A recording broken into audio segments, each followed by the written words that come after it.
A Tale of the Unexpected by Jean Harding. Read by Claudette Evans.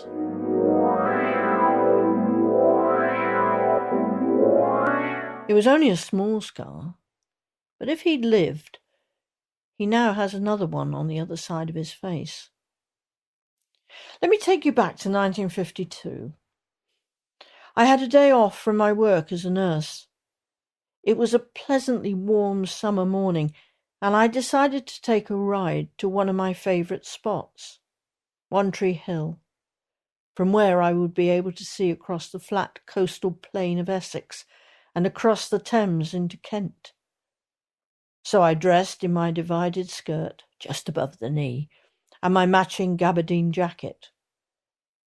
I packed my lunch in one of the panniers of my Hercules Kestrel, a drop-handled roadster, filled my drink bottle, and set off happily. I took the country lanes to approach the ridge of high ground from Great Whalley, where Whalley roses had their home. The scent from their gardens was always intoxicating, so as usual I lingered.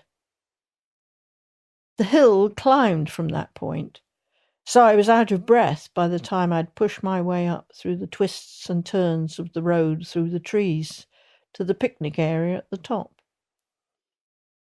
I leaned the bike for a moment to catch my breath, then wheeled it across the open space to my favourite spot between some bushes, so the bike was out of sight.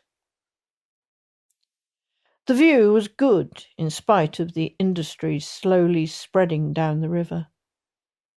The river shipping was quite clear, and I could even see the smudge of the North Downs in Kent. Then my seclusion was broken by a motorbike crossing in front of me. It was a BSA Bantam.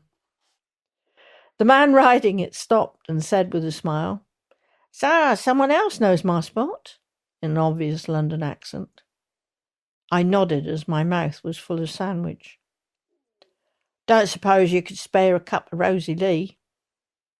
It seemed churlish to refuse, so I poured him one, for the flask had 2 cups. But I think he took it as an invitation to sit down with me. Now I was engaged. My boyfriend was doing his national service, and I was feeling uneasy with this bloke.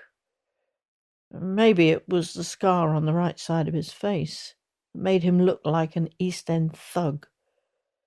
But I felt wary and began packing up to go. "What's the hurry? Ain't I good enough to talk to? Hoity-toity, madam," he sneered. "I'll show you what I'm good at."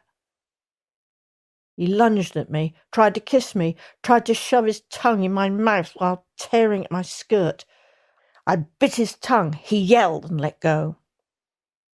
I managed to reach my saddlebag where I kept an open scout knife, and as he came at me again, I lashed out with the knife, gashing him down the left side of his face.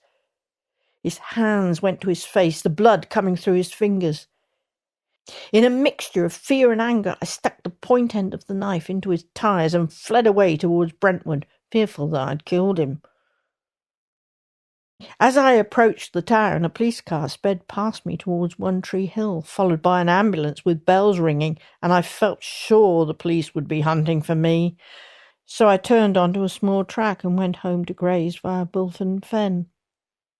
I washed the knife and my hands and face in a Fenland stream, tidied my clothes, said nothing to Mum and Dad about it.